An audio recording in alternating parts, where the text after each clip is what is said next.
Hi guys, welcome to my videos. So guys, we all know that OCI process has been changed for India. Now they want you to surrender your voter ID and ration card before applying. So recently I had gone through this for one of my family members. So I want to answer some common queries that I see online people raising. First of all, when they return it, like for example, if you return voter ID using Form 7, that generates a reference number. So people ask where exactly we are gonna write this in the form or what we have to do. So let me tell you our experience. So first of all, in my case, my family member did not have a registered ration card in India. So we did not have to go through this. We had called our relatives, checked documents, and we verified. My relative's name was never included in ration card. So we were free for that. But yes, in your case, it may be. So probably you have to get it returned. Okay, fine. For voter ID card, yes, my relative had it. So we returned it online, or or I can say that we cancelled it online and we got the reference number.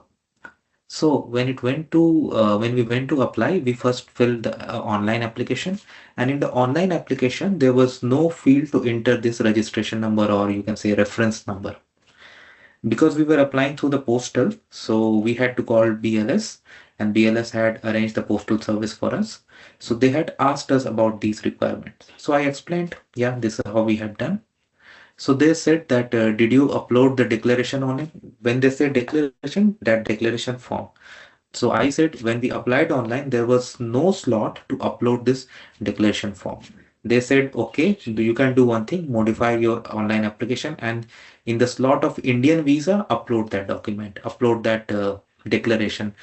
That in the declaration, there was no reference number entered, only signature and some basic details.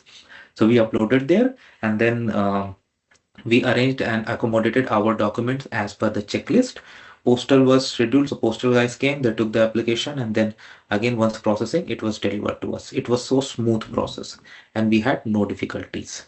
So I'm sharing this with you guys. For so just summarizing before I end, nowhere we had to enter reference number of our voter ID cancellation number, cancellation application, and the declaration that we had to provide a physical copy when we submitted the application to BLS. And even during the online process, as per BLS told us, we uploaded that in the slot of Indian visa, previous Indian visa or whatever you say, and it went through.